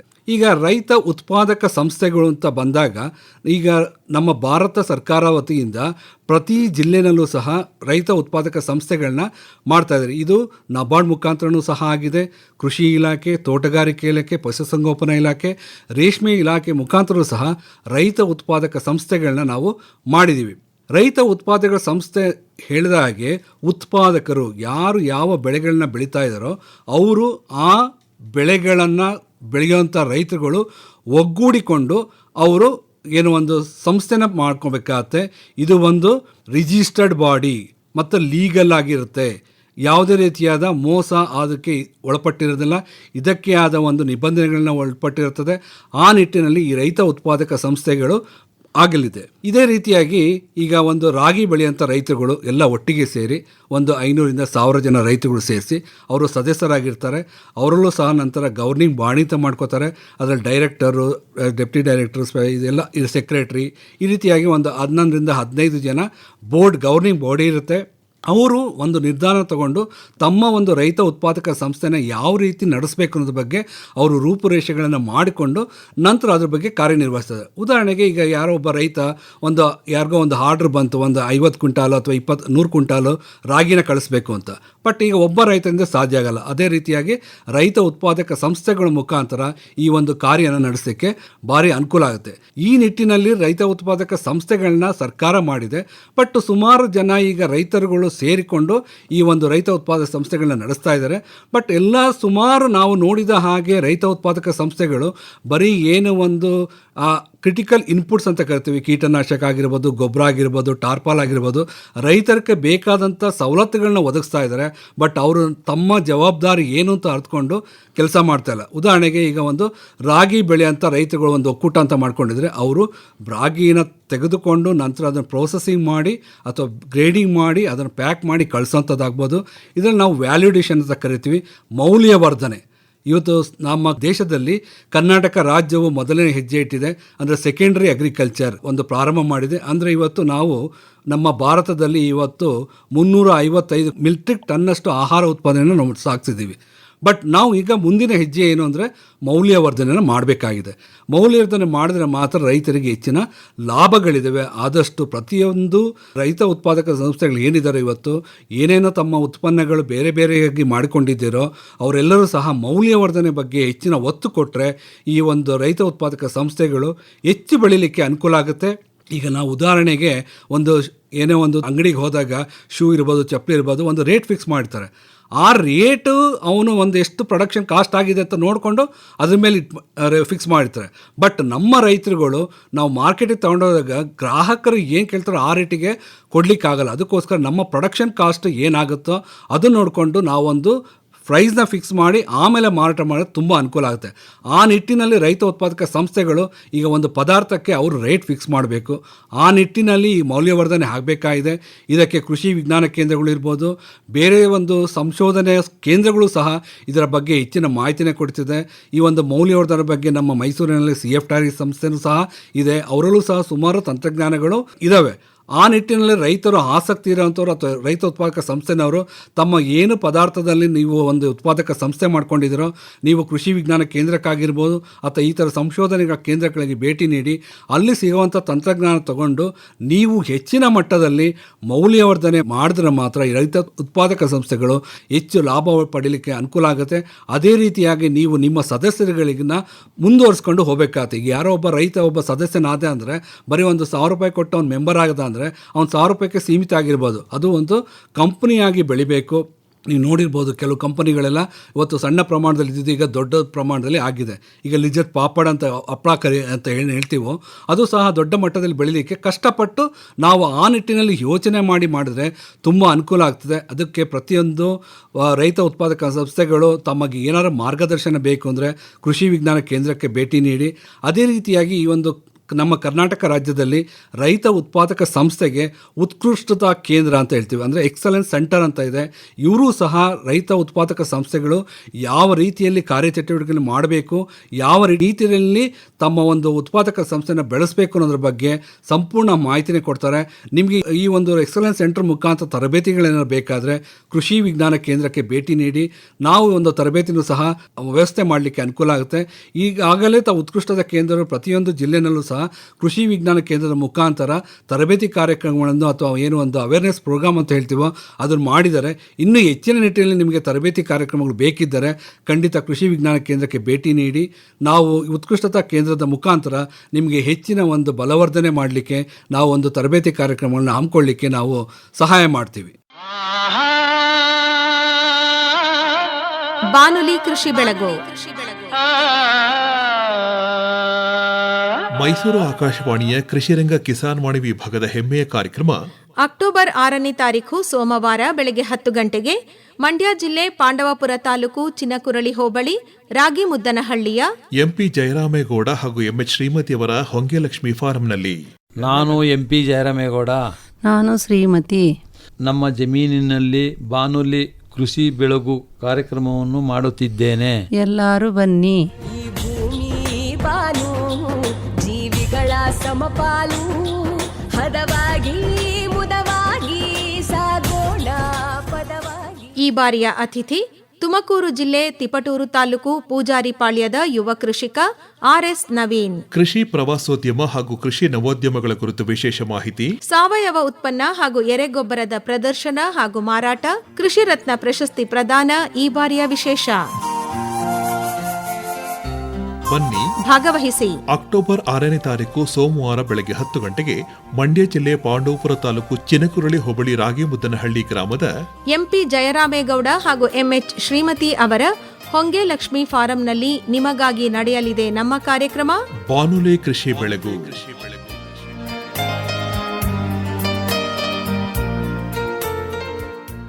ಡಾಕ್ಟರ್ ನರೇಶ್ ಅವರೇ, ಈಗ ಹರದನಹಳ್ಳಿಯ ಕೃಷಿ ವಿಜ್ಞಾನ ಕೇಂದ್ರ ರೈತ ಉತ್ಪಾದಕ ಸಂಸ್ಥೆ ಏನಾದರೂ ಕಟ್ಟೋದಕ್ಕೆ ಅಥವಾ ಅಭಿವೃದ್ಧಿ ಹೊಂದೋದಕ್ಕೆ ಸಹಾಯ ಮಾಡಿದೆಯಾ? ಮಾಡಿದರೆ ಅದು ಯಾವ ರೈತ ಉತ್ಪಾದಕ ಸಂಸ್ಥೆ? ನಮ್ಮ ಕೃಷಿ ವಿಜ್ಞಾನ ಕೇಂದ್ರದ ವತಿಯಿಂದ ಪ್ರತಿ ಒಂದು ರೈತ ಉತ್ಪಾದಕ ಸಂಸ್ಥೆಗಳ ಒಂದು ಬಲವರ್ಧನೆ ಬಗ್ಗೆ ನಾವು ತರಬೇತಿ ಕಾರ್ಯಕ್ರಮಗಳನ್ನ ಹಮ್ಮಿಕೊಂಡಿದ್ದೀವಿ. ಅಲ್ಲಿನ ಏನೇ ಒಂದು ಗವರ್ನಿಂಗ್ ಬಾಡಿ ಅಂತ ಹೇಳ್ತೀವಿ, ಡೈರೆಕ್ಟರ್ಸು ಇರ್ತಾರೋ ಅವ್ರನ್ನೆಲ್ಲ ಕರೆದು ನಮ್ಮಲ್ಲಿ ತರಬೇತಿ ಕಾರ್ಯಕ್ರಮಗಳನ್ನ ಹಮ್ಮಿಕೊಂಡಿದ್ದೀವಿ. ನಮ್ಮ ಕೃಷಿ ವಿಜ್ಞಾನ ಕೇಂದ್ರದ ವತಿಯಿಂದ ಚಾಸಿರಿ ಅನ್ನೋ ಒಂದು ರೈತ ಉತ್ಪಾದಕ ಸಂಸ್ಥೆಯನ್ನು ನಾವು ಪ್ರಾರಂಭ ಮಾಡಿದ್ದೀವಿ. ಅದು ರೇಷ್ಮೆ ಕೃಷಿ ಬೆಳೆಗಾರರಿಗೆ ಸಂಬಂಧಪಟ್ಟದ್ದು. ಯಾರ್ಯಾರು ರೇಷ್ಮೆ ಕೃಷಿ ಮಾಡ್ತಾ ಇದ್ದಾರೋ ಆ ರೈತರನ್ನೆಲ್ಲ ಒಗ್ಗೂಡಿಸಿ ನಾವೊಂದು ರೈತ ಉತ್ಪಾದಕ ಸಂಸ್ಥೆಯನ್ನು ಪ್ರಾರಂಭ ಮಾಡಿದ್ದೀವಿ. ಅವ್ರದ್ದು ಸಹ ಒಂದು ಕೇಂದ್ರ ನಮ್ಮ ಒಂದು ಮಾರಾಟ ಮಳಿಗೆ ನಮ್ಮ ಚಾಮರಾಜನಗರ ಜಿಲ್ಲೆಯಲ್ಲಿ ಕಾರ್ಯನಿರ್ವಹಿಸ್ತಾ ಇದೆ. ರೇಷ್ಮೆ ಬಾಂಧವರು ರೇಷ್ಮೆಗೆ ಬೆಳೆಗೆ ಸಂಬಂಧಪಟ್ಟ ಹಾಗೆ ಏನೇನು ಪರಿಕರಗಳು ಬೇಕಿದೆಯೋ ಅದನ್ನು ಆ ಒಂದು ಕೇಂದ್ರದಲ್ಲಿ ಅವರು ಪಡೆದುಕೊಳ್ಳಿಕ್ಕೆ ಅವಕಾಶ ಇದೆ. ಈಗ ಆಲ್ರೆಡಿ ಏನು ಒಂದು ರೈತರು ರೇಷ್ಮೆ ಕೃಷಿ ಮಾಡ್ತಾ ಇದ್ದಾರೋ ಅವರು ಬಂದು ಅದನ್ನು ತೊಗೊಳ್ತಾ ಇದ್ದಾರೆ. ಯಾರಿಗೆ ಮಾಹಿತಿ ಇರುವ ಅವರು ಕೃಷಿ ವಿಜ್ಞಾನ ಕೇಂದ್ರಕ್ಕೆ ಭೇಟಿ ನೀಡಬಹುದು ಅಥವಾ ಚಾಸಿರಿ ರೈತ ಉತ್ಪಾದಕ ಸಂಸ್ಥೆಗೆ ಭೇಟಿ ನೀಡಿ ಮಾಹಿತಿನ ಪಡ್ಕೊಂಡು ನಿಮ್ಮ ಒಂದು ರೇಷ್ಮೆ ಕೃಷಿಗೆ ಬೇಕಾದಂಥ ಪರಿಕರಗಳನ್ನ ತಗೋಬೋದು. ಅದೇ ರೀತಿಯಾಗಿ ನಾವು ಚಾಸಿರಿ ಒಂದು ರೈತ ಉತ್ಪಾದಕ ಸಂಸ್ಥೆ ಯಾವ ರೀತಿ ಅಭಿವೃದ್ಧಿ ಪಡಿಸಬೇಕು, ಮುಂದೆ ಯಾವ ರೀತಿ ಮಾಡಬೇಕು ಅನ್ನೋ ರೂಪುರೇಷೆಗಳನ್ನು ಸಹ ನಾವು ಅವರ ಒಂದು ಗವರ್ನಿಂಗ್ ಬಾಡಿಗೆ ಕೊಟ್ಟಿದ್ದೀವಿ. ಆ ನಿಟ್ಟಿನಲ್ಲಿ ಅವರು ಕಾರ್ಯನಿರ್ವಹಿಸ್ತಾ ಇದ್ದಾರೆ. ಅರಿಶಿಣ ಬೇಸಾಯಗಾರನ ಸೇರಿಸಿ ಏನಾದರೂ ಒಂದು ರೈತ ಉತ್ಪಾದಕ ಸಂಸ್ಥೆ ಕೆಲಸ ಮಾಡ್ತಾ ಇದೆಯಾ? ಈ ನಿಟ್ಟಿನಲ್ಲಿ ಈಗ ಚಾಮರಾಜನಗರ ಜಿಲ್ಲೆ ನಿಮಗೆ ಗೊತ್ತಿರ್ಬೋದು, ಸುಮಾರು ಒಂದು 12,000 ಹೆಕ್ಟೇರ್ನಲ್ಲಿ ಈ ಒಂದು ಅರಿಶಿಣ ಬೆಳೆ ಬೆಳೀತಾ ಇದ್ದಾರೆ. ಕರ್ನಾಟಕದಲ್ಲಿ ತುಂಬ ಚಾಮರಾಜನಗರದ ಅರಿಶಿಣಕ್ಕೆ ತುಂಬ ಬೇಡಿಕೆ ಇದೆ. ಈ ನಿಟ್ಟಿನಲ್ಲಿ ಅರಿಶಿಣದ ಒಂದು ಇತ್ತೀಚಿನ ದಿನಗಳಲ್ಲಿ ಅರಿಶಿಣದ ಬೋರ್ಡ್ ಅಂತ ಹೇಳ್ತೀವಿ, ಅದು ಸಹ ನಿಜಾಮಾಬಾದ್ನಲ್ಲಿ ಓಪನ್ ಆಗಿದೆ. ಮುಂಚೆ ಸ್ಪೈಸಸ್ ಬೋರ್ಡ್ನಲ್ಲಿತ್ತು, ಈಗ ಟರ್ಮರಿಕ್ ಬೋರ್ಡ್ ಅಂತಲೇ ಸಪ್ರೇಟಾಗಿ ನಿಜಾಮಾಬಾದ್ನಲ್ಲಿ ಕೆಲಸ ಮಾಡ್ತಾ ಇದೆ. ನಾವು ಸಹ ನಮ್ಮ ಚಾಮರಾಜನಗರದಲ್ಲಿ ಸಬ್ ಸೆಂಟರ್ ಅದರ ಒಂದು ಉಪವಿಭಾಗವನ್ನು ಚಾಮರಾಜನಗರ ಜಿಲ್ಲೆಯಲ್ಲಿ ಮಾಡಿದ್ರೆ ತುಂಬ ರೈತರಿಗೆ ಅನುಕೂಲ ಆಗುತ್ತೆ ಅನ್ನೋ ನಿಟ್ಟಿನಲ್ಲಿ ನಾವು ಸಹ ಇದನ್ನು ಒಂದು ಏನು ಸಂಬಂಧಿಸಿದ ಅಧಿಕಾರಿಗಳಿಗೆ ಪತ್ರ ಮುಖೇನ ನಾವು ಇಲ್ಲೊಂದು ಮಾಡಬೇಕು ಅಂತ ನಾವು ವ್ಯವಸ್ಥೆ ಮಾಡ್ತಾ ಇದ್ದೀವಿ. ಈಗ ಅರಿಶಿಣದ ಒಂದು ರೈತ ಉತ್ಪಾದಕ ಸಂಸ್ಥೆಗಳು ಈಗ ತೋಟಗಾರಿಕೆ ಇಲಾಖೆ ವತಿಯಿಂದ ಮಾಡ್ತಕ್ಕಂಥ ಉಡಿಗಾಲದಲ್ಲಿ ಒಂದು ಸಹ ರೈತ ಉತ್ಪಾದಕ ಸಂಸ್ಥೆ ಇದೆ. ಅದೇ ರೀತಿಯಾಗಿ ನಮ್ಮ ಕೊಳ್ಳೇಗಾಲದಲ್ಲೂ ಸಹ ಅರಿಶಿಣದ ಒಂದು ರೈತ ಉತ್ಪಾದಕ ಸಂಸ್ಥೆಗಳಿದ್ದಾವೆ. ಈ ಒಂದು ರೈತ ಉತ್ಪಾದಕ ಸಂಸ್ಥೆನವರಿಗೆ ನಾವು ಒಂದು ತಂತ್ರಜ್ಞಾನಗಳನ್ನು ಅವರಿಗೆ ಕೊಟ್ಟು ತರಬೇತಿ ಮುಖಾಂತರ ಅವರಿಗೆ ಈ ಅರಿಶಿಣದ ಒಂದು ತಂತ್ರಜ್ಞಾನಗಳನ್ನು ಅವ್ರಿಗೆ ಕೊಟ್ಟಿದ್ದೀವಿ. ಅದೇ ರೀತಿಯಾಗಿ ಸುಧಾರಿತ ತಳಿಗಳು ಯಾವುದ್ಯಾವುದು ಅರಿಶಿಣಗಳನ್ನ ಅವರು ಬೆಳಿಬೋದೋ ಅದರ ಬಗ್ಗೆ ಎಲ್ಲ ಅವ್ರಿಗೆ ಗುಣಮಟ್ಟದ ಬಿತ್ತನೆ ಬೀಜ ಸಿಗೋ ರೀತಿಯಲ್ಲಿ ಅವ್ರಿಗೆ ವ್ಯವಸ್ಥೆನ ಮಾಡಿಕೊಡ್ತಾ ಇದ್ದೀವಿ. ಈಗ ಚಾಮರಾಜನಗರ ಜಿಲ್ಲೆ ಮತ್ತು ಗುಂಡ್ಲುಪೇಟೆ ತಾಲೂಕಿನಲ್ಲಿ ಏನು ಒಂದು ಸುಧಾರಿತ ಅರಿಶಿಣ ತಳಿಗಳು ಪರಿಚಯ ಆಗಿದೆ, ಇನ್ನು ಕೊಳ್ಳೇಗಾಲ ಮತ್ತು ಹನ್ನೂರು ಭಾಗದಲ್ಲಿ ಇದರ ಪರಿಚಯ ಆಗಬೇಕಾಗಿದೆ. ಈಗ ಕೊಳ್ಳೇಗಾಲದಲ್ಲಿ ಒಂದು ರೈತ ಉತ್ಪಾದಕ ಸಂಸ್ಥೆ ಪ್ರಾರಂಭ ಆಗಿದೆ, ಅವರು ನಮ್ಮ ಒಂದು ಸಂಪರ್ಕದಲ್ಲಿದ್ದಾರೆ. ಅವರಿಗೆ ನಾವು ಗುಣಮಟ್ಟದ ಬಿತ್ತನೆ ಬೀಜವನ್ನು ಮುಂದಿನ ದಿನಗಳಲ್ಲಿ ಕೊಡಲಿಕ್ಕೆ ವ್ಯವಸ್ಥೆನ ಮಾಡ್ತಾ ಇದ್ದೀವಿ. ಈಗ ಆರಂಭದಿಂದನೇ ನಾವು ಮಾತಾಡೋದಾದರೆ ಈಗ ಅರಿಶಿಣ ಬೇಸಾಯ ಉತ್ಪಾದಕತೆ ಏನಿದೆಯಲ್ಲ, ಇದರಲ್ಲಿ ತಾವೇನು ಗ್ಯಾಪ್ಸ್ ಅಂತ ಏನು ಐಡೆಂಟಿಫೈ ಮಾಡಿದ್ದೀರಿ? ಅಂದರೆ ಏನು ಸಮಸ್ಯೆ ಇದೆ? ಯಾಕೆಂದರೆ ಒಂದು ಸರಿ ಸಮಸ್ಯೆನ ಗುರುತಿಸಿದ ಮೇಲೆ ಅದಕ್ಕೆ ಪರಿಹಾರವನ್ನು ಕಂಡುಕೊಳ್ಳೋದು ಸುಲಭ. ಈಗ ಅರಿಶಿಣದ ಬೇಸಾಯ ಉತ್ಪಾದನೆಯಲ್ಲಿ ತಾವು ಕೃಷಿ ವಿಜ್ಞಾನ ಕೇಂದ್ರ ಗುರುತಿಸಿರೋ ರೀತಿಯ ಗ್ಯಾಪ್ಸ್ಗಳ್ಯಾವ್ಯಾವುದು? ಇಲ್ಲಿ ಮೊದಲನೇದಾಗಿ ಫಸ್ಟು ನಮ್ಮದು ಗುರುತಿಸೋದು ಏನಂದರೆ ಈಲ್ಡ್ ಗ್ಯಾಪ್ ಅಂತ ಕರಿತೀವಿ. ಆ ಈಲ್ಡ್ ಗ್ಯಾಪ್ ಬರಲಿಕ್ಕೆ ಸುಮಾರು ಕಾರಣಗಳಿದ್ದಾವೆ. ಒಂದು ತಳಿಗಳ ಒಂದು ಲಭ್ಯತೆ ಬಗ್ಗೆ, ಆ ತಳಿಗಳು ಈಗ ಮುಂಚೆ ನಮಗೆ ಏನಾಗ್ತಾ ಇತ್ತು, ಈಗ ಚಾಮರಾಜನಗರ ಜಿಲ್ಲೆಯಲ್ಲಿ ಬರೀ ಅವ್ರ ತಳಿಗಳನ್ನ ಬೆಳೀತಾ ಇದ್ರು, ಅವ್ರಿಗೆ ತಳಿಗಳ ಒಂದು ಹೆಸರು ಗೊತ್ತಿರಲಿಲ್ಲ. ಈಗ ನಾವು ಆ ಒಂದು Indian institute of spice research ಮುಖಾಂತರ ನಮ್ಮ ಕೇಂದ್ರದಲ್ಲಿ ಒಂದು ಸಂಶೋಧನೆಗಳನ್ನ ಮಾಡಿ ನಾವು ರೈತರಿಗೆ ಈಗ ತಳಿಗಳನ್ನ ಪರಿಚಯ ಮಾಡಿಸಿದ್ದೀವಿ. ಅಲೆಪ್ಪಿ ಸುಪ್ರೀಂ, ISR ಪ್ರತಿಭಾ, ಪ್ರಭಾ, ಈ ರೀತಿಯಾಗಿ ತಳಿಗಳು ಒಳ್ಳೆ ಇಳುವರಿ ಕೊಡುವಂಥದ್ದು. ಮತ್ತು ಮುಖ್ಯವಾದ ಒಂದು ಅಂಶ ಅಂದರೆ ನಾವು ಕರ್ಕುಮಿನ್ ಕಂಟೆಂಟ್ ಅಂತ ಕರಿತೀವಿ. ಇದರ ಒಂದು ಮೇಲೇ ನಮ್ಮ ಒಂದು ಅರಿಶಿಣದ ಬೆಲೆ ನಿರ್ಧಾರಗೊಳ್ಳೋದು. ಆ ನಿಟ್ಟಿನಲ್ಲಿ ಕೃಷಿ ವಿಜ್ಞಾನ ಕೇಂದ್ರ ತಳಿಗಳನ್ನ ಪರಿಚಯ ಮಾಡಿಸಿದೆ. ಅದು ಒಂದು. ನಂತರ ಇಲ್ಲಿ ಏನಾಗ್ತಾ ಇದೆ ಅಂದರೆ ರೈತರಿಗೆ ಮಾರುಕಟ್ಟೆದು ಸಮಸ್ಯೆ ಇದೆ. ಮುಂಚೆ ಎಲ್ಲ ಬಂದು ಈರೋಡ್ಗೆ ಅವರು ಹೋಗಿ ಅವರು ಮಾರಾಟ ಮಾಡಬೇಕಾಯಿತು. ನಮ್ಮ ಒಂದು ಚಾಮರಾಜನಗರ ಜಿಲ್ಲೆಯಲ್ಲಿ ಯಾವುದೇ ರೀತಿಯಾದ ಮಾರಾಟದ ಒಂದು ವ್ಯವಸ್ಥೆ ಇರಲಿಲ್ಲ. ಈಗ ಜಿಲ್ಲಾಡಳಿತ ಕೇಂದ್ರವು ಚಾಮರಾಜನಗರ ಜಿಲ್ಲೆಯಲ್ಲಿ ಏನೋ ಒಂದು ಹಾರ್ವೆಸ್ಟ್ ಕಟಾವಿನ ನಂತರ ಇಲ್ಲೇ ಒಂದು ರೈತರಿಗೆ ತಾವು ಬೆಳೆದಂಥ ಪದಾರ್ಥಗಳನ್ನ ಒಂದು ರೇಟ್ ಫಿಕ್ಸ್ ಮಾಡಿ ತೊಗೊಳ್ಳೋಂಥ ವ್ಯವಸ್ಥೆನೂ ಸಹ ಆಗಿದೆ. ಈ ನಿಟ್ಟಿನಲ್ಲೂ ಸಹ ನಾವು ಇದರ ಬಗ್ಗೆ ಹೆಚ್ಚಿನ ಒಂದು ಸಂಶೋಧನೆ ಮುಖಾಂತರ ರೈತರಿಗೆ ಅರಿವನ್ನು ಮೂಡಿಸ್ತಾ ಇದ್ದೀವಿ. ನಿಮ್ಮ ಒಂದು ಪದಾರ್ಥಕ್ಕೆ ಕರ್ಕುಮಿನ್ ಕಂಟೆಂಟ್ ಆಧಾರದ ಮೇಲೆ ಒಂದು ಪ್ರೈಸ್ನ ಫಿಕ್ಸ್ ಮಾಡಿ ನಂತರ ಅದ್ರ ಮೇಲೆ ಮಾರಾಟ ಮಾಡಬೇಕು ಅಂತ. ಅದೇ ರೀತಿಯಾಗಿ ಈಗ ನೋಡಿರ್ಬೋದು, ಪ್ರತಿಯೊಂದು ಹಳ್ಳಿನಲ್ಲೂ ಸಹ ಈ ಒಂದು ಯುವಕರ ಒಂದು ಮೈಗ್ರೇಷನ್ ಅಂತ ಕರಿತೀವಿ, ಈ ಒಂದು ಆಳುಗಳ ಕೊರತೆ ತುಂಬ ಹೆಚ್ಚಾಗ್ತಾ ಇದೆ. ಈ ನಿಟ್ಟಿನಲ್ಲಿ ನಾವು ಸುಮಾರು ಒಂದು ಯಂತ್ರೋಪಕರಣಗಳನ್ನ ನಾವು ಪರಿಚಯ ಮಾಡಿದ್ದೀವಿ. ಅಂದರೆ ಈಗ ಅರಿಶಿಣದ ಸಹ ನಾವು ಯಂತ್ರದ ಮುಖಾಂತರ ಕೀಳುವಂಥ ಒಂದು ಪರಿಸ್ಥಿತಿ ಇದೆ ಮತ್ತು ಯಂತ್ರೋಪಕರಣಗಳು ಸಹ ಲಭ್ಯವಿದೆ. ಅದು ನಮ್ಮ ಒಂದು Indian institute of spice research ನಾವು ಇದರಿಂದ ನಾವು ಸುಮಾರು ಅದನ್ನು ರೈತರಿಗೆ ಪರಿಚಯ ಮಾಡಿದ್ವಿ. ನಮ್ಮ ಕೇಂದ್ರದಲ್ಲೂ ಸಹ ಒಂದು ಅರಿಶಿಣ ಒಂದು ಹಾರ್ವೆಸ್ಟ್ ಮಾಡೋವಂಥ ಯಂತ್ರವೂ ಸಹ ನಮ್ಮಲ್ಲಿ ಲಭ್ಯವಿದೆ. ಅದನ್ನು ಬಾಡಿಗೆ ಆಧಾರದ ಮುಖಾಂತರ ರೈತರನ್ನು ತಗೊಂಡು ತಾವು ತಮ್ಮ ಜಮೀನಿನಲ್ಲಿ ಇದನ್ನು ಉಪಯೋಗ ಮಾಡ್ಬೋದಾಗಿದೆ. ಈಗ ನಿಮ್ಮ ಕೃಷಿ ವಿಜ್ಞಾನ ಕೇಂದ್ರದ ಮೂಲಕ ಅರಿಶಿಣದ ಪ್ರೋಸೆಸ್ಸಿಂಗ್ ಏನಿದೆಯಲ್ಲ, ಅರಿಶಿಣನ ಕಟಾವು ಮಾಡಿದ ಮೇಲೆ ತಾವೇ ಹೇಳಿದ ಹಾಗೆ 2ನೇ ಹಸಿರು ಕ್ರಾಂತಿ ಮೌಲ್ಯವರ್ಧನೆ, ಹೌದು. ಅದನ್ನು ಪ್ರೋಸೆಸ್ ಮಾಡೋ ವಿಧಾನದಲ್ಲಿ ಏನಾದರೂ ಬದಲಾವಣೆ ತರುವಂತಹ ಪ್ರಯತ್ನಗಳನ್ನು ತಾವು ಮಾಡಿದ್ದೀರಾ? ಈಗ ನಿಮಗೆಲ್ಲ ಗೊತ್ತಿರ್ಬೋದು, ಒಂದು ಜಿಲ್ಲೆ ಒಂದು ಉತ್ಪನ್ನ ಯೋಜನೆ ಅಡಿಯಲ್ಲಿ ಕೃಷಿ ವಿಜ್ಞಾನ ಕೇಂದ್ರದಲ್ಲಿ ಒಂದು ಅರಿಶಿಣದ ಒಂದು ಮೌಲ್ಯವರ್ಧನೆ ಅಥವಾ ವ್ಯಾಲಿಡೇಷನ್ ಅಥವಾ ಪ್ರೋಸೆಸಿಂಗ್ ಅನ್ನೋದು ನಮ್ಮಲ್ಲಿ ಪ್ರಾರಂಭ ಆಗಿದೆ. ಇದು ಏನು ಅಂದರೆ ನಮ್ಮ ODOP ಅಂತ ಕಾನ್ಸೆಪ್ಟ್. ಇದು ಒಂದು ಜಿಲ್ಲೆ ಒಂದು ಉತ್ಪನ್ನ. ಇದು ನಮ್ಮ ಒಂದು ಕೃಷಿ ವಿಶ್ವದ ಬೆಂಗಳೂರಿನ ಅಡಿಯಲ್ಲಿ ನಮ್ಮ ಕೃಷಿ ವಿಜ್ಞಾನ ಕೇಂದ್ರ ಚಾಮರಾಜನಗರ, ಕೃಷಿ ವಿಜ್ಞಾನ ಕೇಂದ್ರ ಚಿಕ್ಕಬಳ್ಳಾಪುರ, ಕೃಷಿ ವಿಜ್ಞಾನ ಕೇಂದ್ರ ರಾಮನಗರ, ಇಲ್ಲಿ 3 ಜಿಲ್ಲೆಗಳಲ್ಲಿ ನಮ್ಮ ಕೃಷಿ ವಿಜ್ಞಾನ ಕೇಂದ್ರದ ಮುಖಾಂತರ ಈ ಒಂದು ಜಿಲ್ಲೆ ಒಂದು ಉತ್ಪನ್ನ ಒಂದು ಕಾರ್ಯಕ್ರಮ ನಡೀತಾ ಇದೆ. ಇಲ್ಲಿ ಏನು ಅಂದರೆ ಅರಿಶಿಣ ಬೆಳೆದಂಥ ರೈತರು ಅರಿಶಿಣ ತಂದು ಡೈರೆಕ್ಟಾಗಿ ಅವತ್ತಿನ ದಿನವೇ ಪುಡಿ ಮಾಡಿ ತೊಗೊಂಡೋಗೋವಂಥ ಒಂದು ಪ್ರೋಸೆಸಿಂಗ್ ಎಸ್ಟಾಬ್ಲಿಷ್ ಆಗಿದೆ ಮೆಷಿನರಿ ಮುಖಾಂತರ. ಇದೆಲ್ಲ ಎಲ್ಲನೂ ಆಟೋಮೇಟೆಡ್. ಇದು ನಮ್ಮ CFTRI ಟೆಕ್ನಾಲಜಿ ಮುಖಾಂತರ ಈ ಒಂದು ODOP ಪ್ರಾರಂಭ ಆಗಿದೆ. ನಮ್ಮ ರೈತರುಗಳು ಇದರ ಅನುಕೂಲಗಳನ್ನ ಪಡ್ಕೋಬೇಕಾಗತ್ತೆ. Indian institute of spice research ಅವರು ತಮ್ಮ ಒಂದು ಅನುದಾನದ ಅಡಿಯಲ್ಲಿ ಅವರು ಸಹ ರೈತರುಗಳಿಗೆ ಈ ಒಂದು ಬಾಯ್ಲರ್ ಆಗಿರ್ಬೋದು, ಒಂದು ಪಾಲಿಷರ್ ಆಗಿರ್ಬೋದು, ಅದನ್ನು ಒಂದು ಸಬ್ಸಿಡಿ ಮುಖಾಂತರ ರೈತರಿಗೆ ಕೊಡ್ತಾ ಇದ್ದಾರೆ. ನಮ್ಮ ಚಾಮರಾಜನಗರ ಜಿಲ್ಲೆ ಅರದಳ್ಳಿ ಫಾರಮ್ನ ಪಕ್ಕದಲ್ಲಿ ಮುಂಚೆ ಒಂದು ಅರಿಶಿಣ ಕಮಾಡಿಟಿ ಬೇಸ್ಡ್ ಅಸೋಸಿಯೇಷನ್ ಅಂತ ಮಾಡಿದ್ವಿ. ಅವರು ಸಹ ಇವತ್ತು 2 ಬಾಯ್ಲರು ಮತ್ತು ಒಂದು ಪಾಲಿಷನ್ನು ತಗೊಂಡಿದ್ದಾರೆ.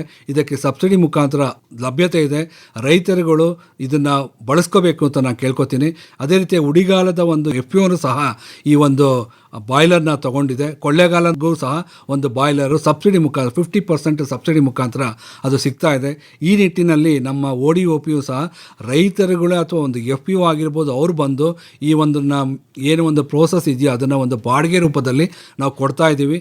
ಈಗ ಒಂದು ಸಂಸ್ಥೆ ತೊಗೊಂಡು ಅದು ಮಾಡ್ತಾ ಇದೆ. ಇದು 11 ತಿಂಗಳು ಒಂದು ಅಗ್ರಿಮೆಂಟ್ ಮುಖಾಂತರ ಇದು ನಡೆಯುತ್ತೆ. ಈಗ ಮುಗಿತಾ ಬರ್ತಾ ಇದೆ.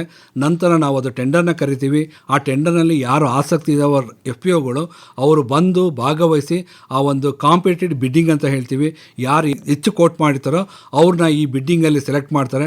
ಅವರು ನಂತರ 11 ತಿಂಗಳು ಇದನ್ನು ನಡ್ಸ್ಕೊಂಡು ಹೋಗಬೇಕಾಗತ್ತೆ. ಇದು ತುಂಬ ಅನುಕೂಲ ಆಗಿದೆ. ಯಾರು FPOನವರು ಆಸಕ್ತಿ ಇದ್ದಾರೆ ಇದಕ್ಕೆ ಭಾಗವಹಿಸ್ಬೋದು ಅಂತ ನಾನು ಕೇಳ್ಕೊತೀನಿ. ಅಂದರೆ ಈಗ ಸೌಲಭ್ಯ ನಿಮ್ಮಲ್ಲಿದೆ. ಹೌದು ಸರ್. ಅದನ್ನು FPOಗಳು ಬಂದು ಬಳಸ್ಕೋಬೋದು ಸರ್. ಅಲ್ವಾ? ಹೌದು ಸರ್. ಈಗ ಸದ್ಯ ಯಾವ FPO ಅಲ್ಲಿ ಕೆಲಸ ಮಾಡ್ತಾ ಇದೆ? ನಮ್ಮ ಚಾಮರಾಜನಗರ ಜಿಲ್ಲೆಯಲ್ಲೇ ಒಂದು FPO ಇದೆ. ಅವರು ಬಂದು ಅದನ್ನ ತಗೊಂಡಿದ್ದಾರೆ. ಅವರ ಒಂದು ಟರ್ಮ್ ಈಗ ಮುಗಿತಾ ಇದೆ. ಈಗ ಅದನ್ನ ನಾವು ಎಲ್ಲ ಕ್ಲೀನ್ ಮಾಡಿ ನಂತರ ಅದನ್ನ ಬಿಡ್ಡಿಂಗ್ಗೆ ಕರಿತೀವಿ, ಟೆಂಡರಿಗೆ ಕರಿತೀವಿ. ಅಲ್ಲಿ ಯಾರು ಕಾಂಪಿಟೇಟಿವ್ ಮೋಡಲ್ಲಿ ಭಾಗವಹಿಸ್ತಾರೋ ಅವ್ರಿಗೆ ಅದು ಸಿಗುತ್ತೆ.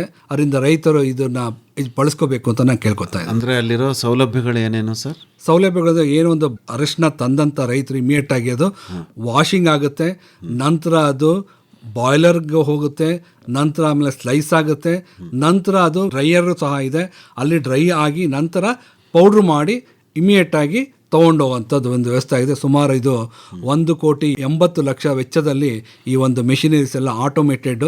ಇದನ್ನು ಒಂದು ಮನುಷ್ಯರು ಲೇಬರ್ಸ್ ಕಡಿಮೆ ಇದೆ.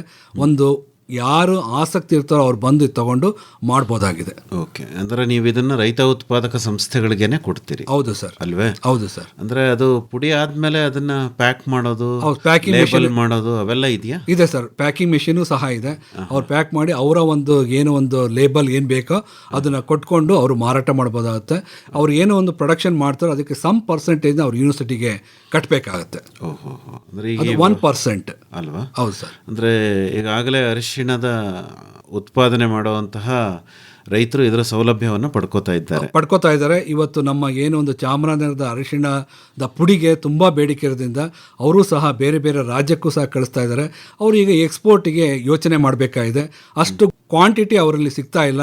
ಬಟ್ ಇದನ್ನು ಆಗಲೇ ತಿಳಿಸಿದಾಗೆ ಅರಿಶಿಣ ಏನಾಗುತ್ತೆ ಅಂದರೆ ಕಟಾವು ಆಗೋದು ನಂತರ ಫೆಬ್ರವರಿಯಿಂದ ಒಂದು 3 ತಿಂಗಳಲ್ಲಿ ಇರುತ್ತೆ.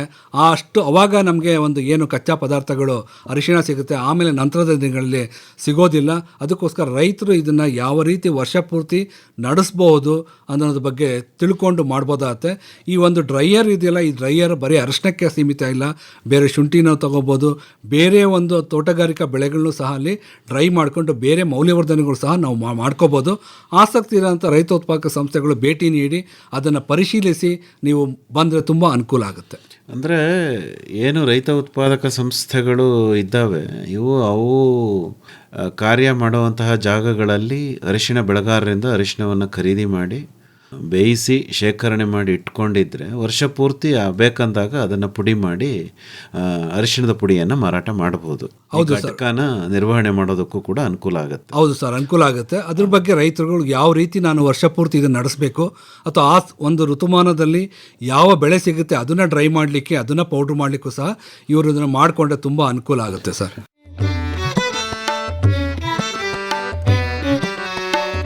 ಕೃಷಿ ನಿರಂತರ, ಹಾಗೆ ಕಲಿಕೆಯೂ ನಿರಂತರ. ಕೃಷಿಗೆಲ್ಲಿದೆ ಅಂತ್ಯ, ಆರಂಭವೇ ನಿತ್ಯ.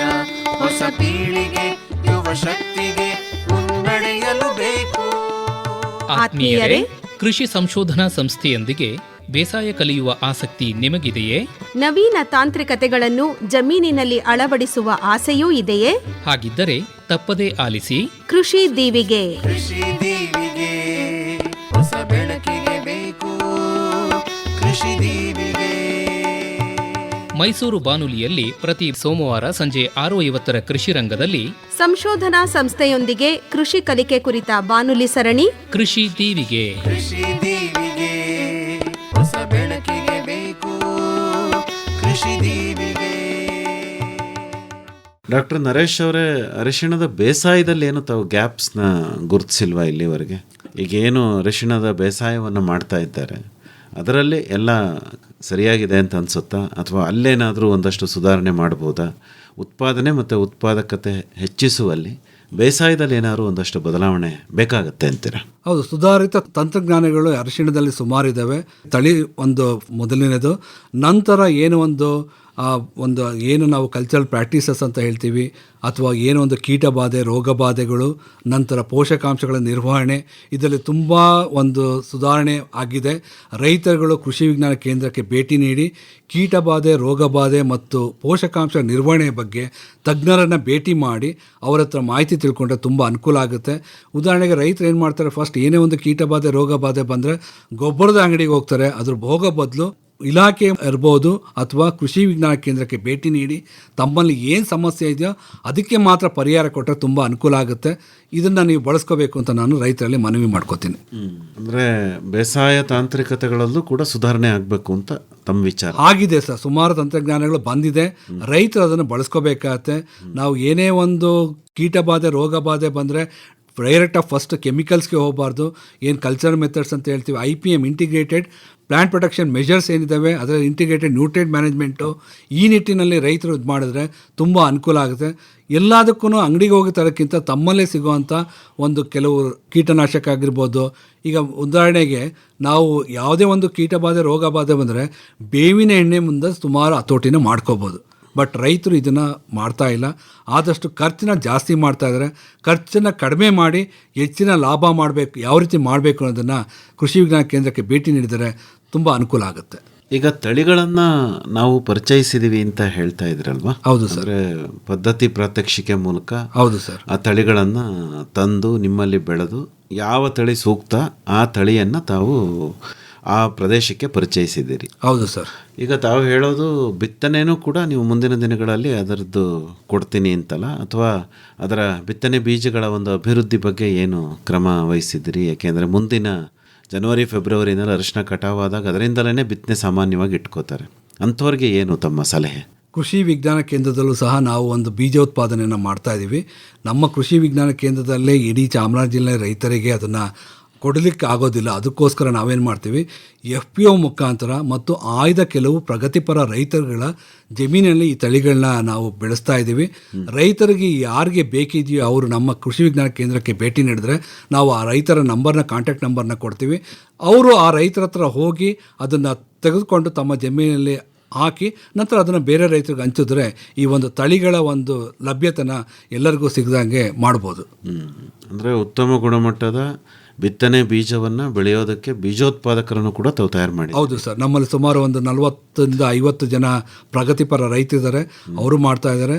ಅದೇ ರೀತಿಯಾಗಿ ರೈತ ಉತ್ಪಾದಕ ಸಂಸ್ಥೆಗಳು ಸಹ ಮಾಡ್ತಾ ಇದೆ ಸರ್. ಅಂದರೆ ಒಳ್ಳೆಯ ಗುಣಮಟ್ಟದ ಬಿತ್ತನೆಯಿಂದಲೇ ಬೇಸಾಯ ಆರಂಭ ಆಗಬೇಕು. ಹೌದು ಸರ್, ಹೌದು ಸರ್. ಈಗ ಬಿತ್ತನೆ ಬೀಜಗಳ ಸಂಗ್ರಹಣೆ ಮಾಡ್ಕೊಳ್ಳೋದು, ಅದಕ್ಕೆ ಬೀಜ ಉಪಚಾರ ಮಾಡುವಂಥದ್ದು, ಬಿತ್ತನೆ ಮಾಡುವಂಥದ್ದು, ಇಂಥದ್ದೆಲ್ಲ ಹಂಗಾಮಿಗೆ ತಕ್ಕಂತೆ ತಾವು ತರಬೇತಿ ಕಾರ್ಯಕ್ರಮಗಳನ್ನು ಕೂಡ ಮಾಡ್ತಾ ಇದ್ದೀರಿ. ಹೌದು, ಕೃಷಿ ವಿಜ್ಞಾನ ಕೇಂದ್ರದಲ್ಲಿ ತರಬೇತಿ ಕಾರ್ಯಕ್ರಮಗಳು, ಆ ಬೆಳೆಗೆ ಆ ಋತುಮಾನಕ್ಕೆ ಸೂಕ್ತವಾದ ತರಬೇತಿ ಕಾರ್ಯಕ್ರಮಗಳನ್ನು ನಮ್ಮ ತಜ್ಞರ ತಂಡ ನಮ್ಮ ಕೃಷಿ ವಿಜ್ಞಾನ ಕೇಂದ್ರದಲ್ಲೂ ಸಹ ಮತ್ತು ರೈತರ ಜಮೀನಿಗೆ ಹೋಗಿ ನಾವು ಮಾಹಿತಿನ ಕೊಡ್ತಾ ಇದ್ದೀವಿ. ಯಾವುದೇ ರೈತರು ತಮ್ಮ ಕೃಷಿ ವಿಜ್ಞಾನ ಕೇಂದ್ರಕ್ಕೆ ಭೇಟಿ ನೀಡೋಕ್ಕಾಗಲ್ಲ ಅಂದರೆ ಆ ಒಂದು ಗ್ರಾಮದಲ್ಲಿ ಒಂದು 15-20 ಜನ ಆಸಕ್ತಿ ಇರೋ ರೈತರುಗಳನ್ನ ಸೇರಿಸ್ಬಿಟ್ಟು ನಮಗೆ ತಿಳಿಸಿದ್ರೆ ನಾವೇ ಅಲ್ಲಿಗೆ ಬಂದು ನಿಮಗೆ ಸಂಪೂರ್ಣ ಮಾಹಿತಿ, ಒಂದು ಅರಿಶಿಣ ಬೆಳೆಯ ಸುಧಾರಿತ ತಾಂತ್ರಿಕತೆಗಳ ಬಗ್ಗೆ ಮಾಹಿತಿಯನ್ನು ನಾವು ಕೊಡ್ತೀವಿ. ಸಾಮಾನ್ಯವಾಗಿ ಅರಿಶಿಣ ಬಿತ್ತನೆ ಆಗೋದು ನಿಮ್ಮ ಭಾಗದಲ್ಲಿ ಜೂನ್ ಜುಲೈ ತಿಂಗಳಲ್ಲಲ್ವೇ? ನಮ್ಮ ಒಂದು ಚಾಮರಾಜನಗರ ಜಿಲ್ಲೆಯಲ್ಲಿ ಮೇ ಇಂದ ಪ್ರಾರಂಭ ಆಗುತ್ತೆ ಸರ್. ಮೇ ಜೂನ್ ಪೂರ್ವ ಮುಂಗಾರು ನಮ್ಮಲ್ಲಿ ಹೆಚ್ಚು ಬೇಗ ಬರೋದ್ರಿಂದ ರೈತರು ಭೂಮಿನೆಲ್ಲ ಏಪ್ರಿಲ್ನಲ್ಲಿ ಸಿದ್ಧತೆ ಮಾಡಿಕೊಂಡು ಮೇನಲ್ಲಿ ಈ ಒಂದು ಬೇಸಾಯ ಕ್ರಮಗಳನ್ನ ಅನುಸರಿಸ್ತಾ ಇದ್ದಾರೆ ಸರ್. ಓಕೆ, ಅಂದರೆ ಆ ಬೇಸಾಯ ಯಾವ ರೀತಿ ಮುಂದುವರಿಯುತ್ತೋ ಅದಕ್ಕೆ ಪೂರಕವಾಗಿ ನಿಮ್ಮ ತರಬೇತಿ ಕಾರ್ಯಕ್ರಮಗಳನ್ನು ತಾವು ಆಯೋಜಿಸ್ತಾ ಹೋಗ್ತೀರಿ. ಹೌದು ಸರ್. ಈ ಒಂದು ನೀವು ಕಳೆದ ಸಾಲಿನಲ್ಲಿ ನಾವು ಒಂದು ಪೂರ್ವ ಮುಂಗಾರು ವಿಕಸಿತ ಸಂಕಲ್ಪ ಯಾತ್ರೆ ಒಂದು ಪ್ರೀ ಖರೀಫ್ ಕ್ಯಾಂಪೇನು ಸಹ ಮಾಡಿದ್ವಿ. ಅಲ್ಲಿ ರೈತರಿಗೆ ಅರಿಶಿಣ ಮತ್ತು ಬೇರೆ ಬೆಳೆಗಳು, ಜೋಳ ಆಗಿರ್ಬೋದು, ಈ ಬೆಳೆಗಳ ಒಂದು ಸುಧಾರಿತ ತಂತ್ರಜ್ಞಾನಗಳನ್ನ ನಾವು ಕೊಟ್ಟಿದ್ದೀವಿ. ಅದೇ ರೀತಿಯಾಗಿ ಈಗಲೂ ಸಹ ನಾವು ಅಕ್ಟೋಬರ್ 3ರಿಂದ 18ರವರೆಗೂ ವಿಕಸಿತ ಸಂಕಲ್ಪ ಯಾತ್ರೆ ರಬ್ಬಿ ಅಂದರೆ ಹಿಂಗಾರಿಗೆ ಬೇಕಾದಂಥ ಬೆಳೆಗಳ ಬಗ್ಗೆ ತಂತ್ರಜ್ಞಾನ ಮಾಡಲಿಕ್ಕೆ ವಿವಿಧ ಅಭಿವೃದ್ಧಿ ಇಲಾಖೆಗಳೊಂದಿಗೆ ಸೇರಿ ನಾವು 15 ದಿವಸ ಇಡೀ ಜಿಲ್ಲೆಯ ಎಲ್ಲ ಹೋಬಳಿ ಮಟ್ಟ ಮತ್ತು ಗ್ರಾಮ ಪಂಚಾಯತಿ ಮಟ್ಟದಲ್ಲಿ ನಮ್ಮ ಒಂದು ತಂತ್ರಜ್ಞಾನಗಳನ್ನ ಪರಿಚಯ ಮಾಡ್ಕೊಳ್ಳಿಕ್ಕೆ ಒಂದು ವ್ಯವಸ್ಥೆನ ಮಾಡ್ಕೋತಾ ಇದ್ದೀವಿ ಸರ್. ಮತ್ತು ಹಿಂಗಾರು ಬೆಳೆಗಳ ಒಂದು ಬೇಸಾಯಕ್ಕೆ ಸಂಬಂಧಪಟ್ಟಂತೆ ಈ ಸಂಕಲ್ಪ ಯಾತ್ರೆ ಮಾಡ್ತೀರಿ? ಹೌದು ಸರ್. ಅಲ್ವೇ? ಹೌದು ಸರ್. ಅಂದರೆ ಅದರಲ್ಲಿ ಅರಿಶಿಣವೂ ಕೂಡ ಸೇರಿರುತ್ತೆ. ಅರಿಶಿಣವೂ ಸಹ ಸೇರುತ್ತೆ. ರೈತರಿಗೆ ಯಾವ ಬೆಳೆಗಳಿಗೆ ತಂತ್ರಜ್ಞಾನ ಬೇಕೋ ಆ ಮಾಹಿತಿನ ನಾವು ಕೊಡ್ತಾ ಇದ್ದೀವಿ. ಇದು ಭಾರತಾದ್ಯಂತ ಪ್ರತಿ ಜಿಲ್ಲೆನಲ್ಲೂ ಸಹ ಈ ಒಂದು VKSA pre kharif and rabi ಕಾರ್ಯಕ್ರಮಗಳು ನಡೀತಾ ಇದೆ. ಈಗ ಈ ಒಂದು ಹಿಂಗಾರಿನ ಒಂದು ಹಂಗಾಮಿಗೆ ಬೇಕಾದಂಥ ಬೆಳೆಗಳಿಗೆ ತಂತ್ರಜ್ಞಾನಗಳನ್ನ ನಾವು ಇಡೀ ಜಿಲ್ಲೆಗೆ ನಾವು ಕೊಡ್ತಾ ಇದ್ದೀವಿ ಸರ್. ನರೇಶ್ ಅವರೇ, ಈಗ ಅರಿಶಿಣ ಬೇಸಾಯ ಮಾಡುವಂಥವ್ರು ಸಾಮಾನ್ಯವಾಗಿ ತಾಂತ್ರಿಕತೆಗಳನ್ನು ಪಡ್ಕೊಂಡು ಜಮೀನಿನಲ್ಲಿ ಅಳವಡಿಸ್ಕೊಳ್ಳುವಂಥ ಸಾಮರ್ಥ್ಯವನ್ನು ಹೊಂದಿರ್ತಾರೆ. ಹೌದು ಸರ್. ಆದರೂ ಹೌದು ಸರ್, ಈ ರೈತ ಉತ್ಪಾದಕ ಸಂಸ್ಥೆಗಳಂತಿದೆಯಲ್ಲ, ಅಂದರೆ ಸಂಘಟಿತವಾದ ಒಂದು ಪ್ರಯತ್ನ ಮಾಡಿ ಒಂದು ಬೆಳೆಗೆ ಒಂದೇ ಕಂಪನಿ ಥರ ಮಾಡಿಕೊಂಡು 1000 ಜನ ರೈತರು ಸೇರಿಕೊಂಡು ಏನು ಬೇಸಾಯ ತಾಂತ್ರಿಕತೆಗಳನ್ನು ಅಭಿವೃದ್ಧಿಪಡಿಸ್ಕೋತಾರೆ, ಈ ವೈಯಕ್ತಿಕವಾಗಿ ಅಭಿವೃದ್ಧಿ ಹೊಂದೋದಕ್ಕೂ ಈ ಸಂಸ್ಥೆಯ ಮೂಲಕ ಸಂಘಟಿತವಾಗಿ ಒಟ್ಟಾಗಿದ್ದು ಅಭಿವೃದ್ಧಿ ಹೊಂದೋದಕ್ಕೂ ಏನಾದ್ರು ವ್ಯತ್ಯಾಸ ಇದೆ ಅಂತ ತಮಗನ್ಸುತ್ತೆ? ಖಂಡಿತ ಇದೆ ಸರ್. ಈ ರೈತ ಉತ್ಪಾದಕ ಸಂಸ್ಥೆಯಲ್ಲಿ ಒಂದು 500ರಿಂದ 1000 ಜನ ಒಂದು ಕಡೆ ಸೇರಿ ಅವರು ಒಂದು ಡಿಸೈಡ್ ಮಾಡ್ತಾರೆ. ನಮ್ಮ ಒಂದು ಉತ್ಪನ್ನ ಏನು ಬೆಳೀತಾರೋ ಅದಕ್ಕೆ ಒಂದು ಬೆಲೆ ನಿರ್ಧಾರ ಮಾಡುವಂಥದ್ದು, ಆ ಒಂದು ಬೆಳೆಯ ಬಗ್ಗೆ ಸಂಪೂರ್ಣವಾದ ಒಂದು ಆಗುಹೋಗುಗಳನ್ನ ಅವರು ತಿಳ್ಕೊಂಡು ಅದಕ್ಕೆ ಒಂದು ಮಾರುಕಟ್ಟೆ ಕಲ್ಪಿಸುವಲ್ಲಿ ಅವರು ಕೆಲಸ ಮಾಡಬೇಕಾಗತ್ತೆ. ಈಗ ಇನ್ನು FPO ಅಂತ ಏನೇನದು ಇನ್ನೂ ಹೆಚ್ಚು ಅವ್ರಿಗೆ ಇನ್ನೂ ಅದ್ರ ಬಗ್ಗೆ ಮನದಟ್ಟಾಗಿಲ್ಲ. ಇದಿನ್ನೂ ಅಂಬೆಗಾಲಿನಿಂದ ಹಿಡಿದು ಈಗ ನಡೀತಾ ಇದೆ. ಆದ್ದರಿಂದ ಈ ಒಂದು ರೈತ ಉತ್ಪಾದಕ ಸಂಸ್ಥೆಗಳು ಹೆಚ್ಚಿನ ಒಂದು ಮಾಹಿತಿ ಬೇಕಾಗಿದೆ. ಅವ್ರಿಗೆ ನಮ್ಮ ಕೃಷಿ ವಿಜ್ಞಾನ ಕೇಂದ್ರ ಮತ್ತು ಇಲಾಖೆ ವತಿಯಿಂದ ಅವ್ರಿಗೆ ಮಾಹಿತಿನ ಕೊಡ್ತಾ ಇದ್ದೀವಿ. ರೈತ ಉತ್ಪಾದಕ ಸಂಸ್ಥೆಗಳು ಮುಂದಿನ ದಿನಗಳಲ್ಲಿ ಹೆಚ್ಚು ಬೆಳೆದು ತಮ್ಮ ಒಂದು ಏನು ಉತ್ಪನ್ನ ಇದೆಯೋ ಆ ಉತ್ಪನ್ನಕ್ಕೆ ಒಂದು ಬಿತ್ತನೆ ಬೀಜದಿಂದ ಹಿಡಿದು ಒಂದು ಕಟಾವು ಮಾಡಿ ನಂತರ ಅದಕ್ಕೆ ಮೌಲ್ಯವರ್ಧನೆ ಮಾಡಿ ತಮ್ಮ ಒಂದು ಪದಾರ್ಥನ ಮಾರುಕಟ್ಟೆ ಮಾಡುವಲ್ಲಿ ಯಶಸ್ವಿಗೊಳಿಸುತ್ತವೆ ಅಂತ ಒಂದು ಆಶಾಭಾವನೆ ನಮ್ಮಲ್ಲಿದೆ ಸರ್. ಅಂದರೆ ಈಗ ಅರಿಶಿಣ ಬೇಸಾಯಕ್ಕೆ ಬೇಕಾದಂತಹ ಮೂಲ ಪರಿಕರಗಳು, ಬಿತ್ತನೆ ಬೀಜ ಇರ್ಬೋದು, ಗೊಬ್ಬರ ಇರ್ಬೋದು, ಔಷಧಿಗಳಿರ್ಬೋದು, ಮತ್ತು ಹನಿ ನೀರಾವರಿ ಉಪಕರಣಗಳಿರ್ಬೋದು, ಈ ತರಹದ್ದೆಲ್ಲದನ್ನು ಕೂಡ ಸಂಘಟಿತವಾಗಿ ಪೂರೈಕೆ ಮಾಡಿದ್ರೆ ಉತ್ಪಾದನಾ ವೆಚ್ಚ ಕಡಿಮೆ ಆಗ್ಬೋದು ಅಂತ ತಮಗನ್ಸುತ್ತಾ? ಖಂಡಿತ ಸರ್. ಈಗ ಆಲ್ರೆಡಿ ರೈತ ಉತ್ಪಾದಕ ಸಂಸ್ಥೆಗಳು ಈ ನಿಟ್ಟಿನಲ್ಲಿ ಕಾರ್ಯನಿರ್ವಹಿಸ್ತಾ ಇದ್ದಾವೆ. ತಮ್ಮ ಒಂದು ಏನು ಒಂದು ಸದಸ್ಯರು ಇರ್ತಾರೋ ಅವರಿಗೆ ಬೇಕಾದಂಥ ಪರಿಕರಗಳು, ಗುಣಮಟ್ಟದ ಬಿತ್ತನೆ ಬೀಜ, ರಸಗೊಬ್ಬರಗಳು ಮತ್ತು ಕೀಟನಾಶಕ ಇವುಗಳನ್ನ ಅವರೇ ಅಲ್ಲಿಂದ ಒಂದು ಕಂಪ್ನಿ ಮುಖಾಂತರ ಪರ್ಚೇಸ್ ಮಾಡಿ ತಂದು ತಮ್ಮ ಸದಸ್ಯರುಗಳಿಗೆ ಅಂತಾ ಇದ್ದಾರೆ. ಇದು ಎಲ್ಲ ಉತ್ಪಾದಕ ಸಂಸ್ಥೆಗಳು ಸಹ ಈ ಕಾರ್ಯ ನಿರ್ವಹಿಸ್ತದೆ. ಬಟ್ ಇವರು ಇನ್ನೂ ಒಂದು ಮುಂದಿನ ಹೆಜ್ಜೆ ಏನು ಅಂದರೆ ವ್ಯಾಲ್ಯೂ ಎಡಿಷನ್ ಅಥವಾ marketing of that product all over ಇಲ್ಲಿ ನಮ್ಮ ರಾಜ್ಯ ಆಗಿರ್ಬೋದು, ದೇಶ ಆಗಿರ್ಬೋದು, ಹೊರದೇಶಕ್ಕೆ ಕಳಿಸೋ ಮಟ್ಟಿನಲ್ಲಿ ಬೆಳಿಬೇಕಾಗಿದೆ. ಅವ್ರು ಮಾಡ್ತಾರೆ ಸರ್. ಅದಕ್ಕೆ ಬೇಕಾದಂಥ ಪ್ರಯತ್ನಗಳನ್ನ ಸುಮಾರು ನಮ್ಮ ಕೃಷಿ ವಿಜ್ಞಾನ ಕೇಂದ್ರದಿಂದ ಕೊಡ್ತಾ ಇದ್ದೀವಿ. ಅದೇ ರೀತಿ ಅವರೂ ಸಹ ಹೆಚ್ಚಿನ ಆಸಕ್ತಿ ಹೊಂದಿದ್ದಾರೆ. ಅದಕ್ಕೆ ಒಂದು ನಬಾರ್ಡ್ ಸಂಸ್ಥೆನೂ ಸಹ ಅದಕ್ಕೆ ತರಬೇತಿ ಕಾರ್ಯಕ್ರಮಗಳನ್ನ ಕೊಡ್ತಾ ಇದೆ. ಇದ್ರ ಮುಖಾಂತರ ತಾವು ಉತ್ಕೃಷ್ಟತಾ ಕೇಂದ್ರದ ಬಗ್ಗೆ ಪ್ರಸ್ತಾಪ ಮಾಡಿದ್ರು. ಹೌದು ಸರ್. ರೈತ ಉತ್ಪಾದಕ ಸಂಸ್ಥೆಗಳ ಅಭಿವೃದ್ಧಿಗೆ ಸಂಬಂಧಪಟ್ಟಂತಾನೆ ಒಂದು ಉತ್ಕೃಷ್ಟತಾ ತರಬೇತಿ ಕೇಂದ್ರ ಇದೆ. ಹೌದು ಸರ್. ಅದರ ಮೂಲಕ ನಾವು ಕೃಷಿ ವಿಜ್ಞಾನ ಕೇಂದ್ರದ ಮೂಲಕ ಅವರ ಆಶ್ರಯದೊಂದಿಗೆ ತರಬೇತಿ ಮಾಡ್ತೀವಿ ಅಂತ. ಹೌದು ಸರ್. ಅಂದರೆ ಇಲ್ಲಿ ಯಾವ ರೀತಿ ಬಲವರ್ಧನೆ ಮಾಡ್ತೀರಿ ರೈತ ಉತ್ಪಾದಕ ಸಂಸ್ಥೆಗಳದ್ದು? ಈಗಾಗಲೇ ಒಂದು ರೈತ ಉತ್ಪಾದಕ ಸಂಸ್ಥೆಗಳ ಜವಾಬ್ದಾರಿಗಳು ಏನು ಅನ್ನೋದ್ರ ಬಗ್ಗೆ ಒಂದು ಎಲ್ಲ ರೈತ ಉತ್ಪಾದಕ ಸಂಸ್ಥೆಗೆ ಈ ಉತ್ಕೃಷ್ಟತಾ ಕೇಂದ್ರ ಬೆಂಗಳೂರಿನಲ್ಲಿದೆ. ಇದು ಬಾಗಲಕೋಟೆ ತೋಟಗಾರಿಕಾ ವಿಶ್ವವಿದ್ಯಾಲಯ ಅಡಿನಲ್ಲಿ ಬರ್ತಾ ಇದೆ. ಅವರು ಪ್ರತಿಯೊಂದು ಕೃಷಿ ವಿಜ್ಞಾನ ಕೇಂದ್ರಕ್ಕೂ ಭೇಟಿ ನೀಡಿ ಆಯಾ ಜಿಲ್ಲೆಯ ರೈತ ಉತ್ಪಾದಕ ಸಂಸ್ಥೆಗಳ ಸದಸ್ಯರುಗಳಿಗೆ ಅಥವಾ governing body board of directors ಅಂತ ಏನು ಹೇಳ್ತಾರೋ ಅವ್ರಿಗೆ ತಮ್ಮ ರೂಪುರೇಷೆಗಳು ಏನು ಜವಾಬ್ದಾರಿಗಳೇನು ಅದರ ಬಗ್ಗೆ ಸಂಪೂರ್ಣ ಮಾಹಿತಿನ ಕೊಟ್ಟಿದ್ದಾರೆ. ಈಗ ಅವರು ಅದು ನೆಕ್ಸ್ಟ್ ಸ್ಟೆಪ್ಪು ವ್ಯಾಲಿಡೇಷನ್ನು, ಅದ್ರ ಬಗ್ಗೆ ಈ ಒಂದು ರೈತ ಉತ್ಪಾದಕ ಸಂಸ್ಥೆಗಳ ಕೃಷಿ ವಿಜ್ಞಾನ ಕೇಂದ್ರಕ್ಕೆ ಭೇಟಿ ನೀಡಿ ನಮಗೆ ಏನು ಬೇಕಾ ವ್ಯಾಲಿಡೇಷನ್ ಯಾವ ರೀತಿ ಬೇಕು ಅಂದರೆ ನಮ್ಮಲ್ಲಿ ಗೃಹ ವಿಜ್ಞಾನಿಗಳ ತಂಡನೂ ಸಹ ಇದೆ, ಅದೇ ರೀತಿ CFTI ಸಹ ಇದೆ. ಆ ತಂತ್ರಗಳನ್ನು ಪರಿಚಯಿಸಿಕೊಂಡು ಅವರು ಮುಂದಿನ ದಿನಗಳಲ್ಲಿ ಹೆಚ್ಚಿನ ಮಟ್ಟದಲ್ಲಿ ತಮ್ಮ ಲಾಭನ ಪಡೀಲಿಕ್ಕೆ ಅನುಕೂಲ ಆಗುತ್ತೆ ಸರ್. ಅಂದರೆ ಒಟ್ಟಾರೆ ಈಗ ಕೃಷಿ ವಿಜ್ಞಾನ ಕೇಂದ್ರದ ಆಶಯ ಏನು ಅಂತಂದರೆ ಅರಿಶಿಣ ಬೆಳೆ ಇರಬಹುದು ಅಥವಾ ಯಾವುದೇ ಬೆಳೆ ಇರಬಹುದು, ಆ ಬೆಳೆ ಬೆಳೆಯುವಂತಹ ರೈತರು ಸಂಘಟಿತರಾಗಬೇಕು. ಹೌದು ಸರ್. ಅಲ್ವೇ? ಹೌದು ಸರ್. ಅವರು ರೈತ ಉತ್ಪಾದಕ ಕಂಪ್ನಿಯನ್ನಾದರೂ ಮಾಡಿಕೊಳ್ಳಿ, ಸಂಘಟನೆಯನ್ನಾದರೂ ಮಾಡಿಕೊಳ್ಳಿ, ಸಂಘಟಿತವಾಗಿ ಕೃಷಿ ವಿಜ್ಞಾನ ಕೇಂದ್ರಕ್ಕೆ ಬಂದರೆ ನಿಮಗೆ ಒಟ್ಟಾರೆಯಾಗಿ ಮಾಹಿತಿಯನ್ನು ಅವ್ರಿಗೆ ತಲುಪಿಸೋದಕ್ಕೆ ಅನುಕೂಲ ಆಗುತ್ತೆ. ಹೌದು ಸರ್, ಖಂಡಿತ. ಆಮೇಲೆ ಬೇರೆ ಬೇರೆ ಸರ್ಕಾರಿ ಯೋಜನೆಗಳ ಒಂದು ಮಾಹಿತಿಯನ್ನು ಕೊಡೋಕ್ಕೂ ಅವ್ರಿಗೆ ಅನುಕೂಲ ಆಗುತ್ತೆ. ಮತ್ತು ಈಗ ತಾವೇ ಪ್ರಸ್ತಾಪ ಮಾಡಿದ ಹಾಗೆ ನಿಮ್ಮಲ್ಲಿರುವಂತಹ ಏನು ಅತ್ಯುತ್ತಮವಾದಂತಹ ಪ್ರೊಸೆಸಿಂಗ್ ಸೌಲಭ್ಯವನ್ನು ಕೂಡ ಅರಿಶಿಣದ ಬೆಳೆಗಾರರು ರೈತ ಉತ್ಪಾದಕ ಕಂಪನಿಗಳ ಮೂಲಕ ಪಡೆದುಕೋಬಹುದು. ಹೌದು ಸರ್, ಖಂಡಿತ ಸರ್. ಅಲ್ವಾ? ಹೌದು ಸರ್. ಹಾಗಾಗಿ ಅರಿಶಿಣ ಬೆಳೆಯುವಂತಹ ರೈತರು ನಿಮ್ಮ ನೆರವನ್ನು ಪಡ್ಕೊಂಡು ಅಭಿವೃದ್ಧಿ ಹೊಂದೋದಕ್ಕೆ ಸಾಧ್ಯ ಆಗತ್ತೆ ಅನ್ನೋದು ನಮ್ಮ ವಿಚಾರ. ಬಾನುಲಿ ಕೃಷಿ ಬೆಳಗು ಮೈಸೂರು ಆಕಾಶವಾಣಿಯ ಕೃಷಿರಂಗ ಕಿಸಾನ್ ವಾಣಿ ವಿಭಾಗದ ಹೆಮ್ಮೆಯ ಕಾರ್ಯಕ್ರಮ ಅಕ್ಟೋಬರ್ 6ನೇ ತಾರೀಖು ಸೋಮವಾರ ಬೆಳಗ್ಗೆ 10 ಗಂಟೆಗೆ ಮಂಡ್ಯ ಜಿಲ್ಲೆ ಪಾಂಡವಪುರ ತಾಲೂಕು ಚಿನಕುರಳಿ ಹೋಬಳಿ ರಾಗಿಮುದ್ದನಹಳ್ಳಿಯ MP ಜಯರಾಮೇಗೌಡ ಹಾಗೂ MH ಶ್ರೀಮತಿಯವರ ಹೊಂಗೆಲಕ್ಷ್ಮಿ ಫಾರಂನಲ್ಲಿ. ನಾನು MP ಜಯರಾಮೇಗೌಡ. ನಾನು ಶ್ರೀಮತಿ. ನಮ್ಮ ಜಮೀನಿನಲ್ಲಿ ಬಾನುಲಿ ಕೃಷಿ ಬೆಳಗು ಕಾರ್ಯಕ್ರಮವನ್ನು ಮಾಡುತ್ತಿದ್ದೇನೆ. ಎಲ್ಲರೂ ಬನ್ನಿ. ಈ ಭೂಮಿ ಬಾನು ಜೀವಿಗಳ ಸಮಪಾಲು ಹದವಾಗಿ ಮುದವಾಗಿ ಸಾಗೋಣ ಪದವಾಗಿ. ಈ ಬಾರಿಯ ಅತಿಥಿ ತುಮಕೂರು ಜಿಲ್ಲೆ ತಿಪಟೂರು ತಾಲೂಕು ಪೂಜಾರಿಪಾಳ್ಯದ ಯುವ ಕೃಷಿಕ RS ನವೀನ್. ಕೃಷಿ ಪ್ರವಾಸೋದ್ಯಮ ಹಾಗೂ ಕೃಷಿ ನವೋದ್ಯಮಗಳ ಕುರಿತು ವಿಶೇಷ ಮಾಹಿತಿ, ಸಾವಯವ ಉತ್ಪನ್ನ ಹಾಗೂ ಎರೆಗೊಬ್ಬರದ ಪ್ರದರ್ಶನ ಹಾಗೂ ಮಾರಾಟ, ಕೃಷಿ ರತ್ನ ಪ್ರಶಸ್ತಿ ಪ್ರದಾನ ಈ ಬಾರಿಯ ವಿಶೇಷ. ಬನ್ನಿ, ಭಾಗವಹಿಸಿ. ಅಕ್ಟೋಬರ್ 6ನೇ ತಾರೀಕು ಸೋಮವಾರ ಬೆಳಗ್ಗೆ 10 ಗಂಟೆಗೆ ಮಂಡ್ಯ ಜಿಲ್ಲೆ ಪಾಂಡವಪುರ ತಾಲೂಕು ಚಿನಕುರಳಿ ಹೋಬಳಿ ರಾಗಿಮುದ್ದನಹಳ್ಳಿ ಗ್ರಾಮದ MP ಜಯರಾಮೇಗೌಡ ಹಾಗೂ MH ಶ್ರೀಮತಿ ಅವರ ಹೊಂಗೆ ಲಕ್ಷ್ಮಿ ಫಾರಂನಲ್ಲಿ ನಿಮಗಾಗಿ ನಡೆಯಲಿದೆ ನಮ್ಮ ಕಾರ್ಯಕ್ರಮ ಬಾನುಲಿ ಕೃಷಿ ಬೆಳಗು.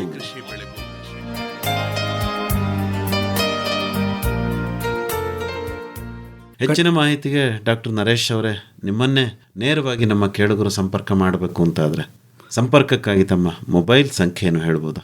ಖಂಡಿತವಾಗಿ. ನನ್ನ ಮೊಬೈಲ್ ನಂಬರು 9449666435.